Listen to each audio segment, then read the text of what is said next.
人为什么会打呼？打呼它其实是一种现象。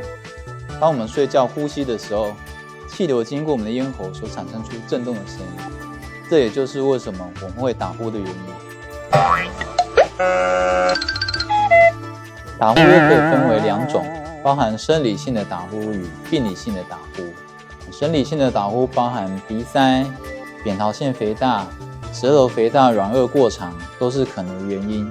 可以考虑从改善睡眠姿势，例如侧睡、减重，还有戒烟戒酒这部分先着手，就可以达到不错的成效。病理性打呼的部分，我们睡觉的时候呼吸肌肉没有力气，也是一个主要成因之一。如果呼吸道持续阻塞超过10秒钟以上，甚至睡觉不会发出打呼的声音，这个我们叫做睡眠呼吸中止。睡眠呼吸中止会导致我们心血管、脑血管、新陈代谢症候群的问题。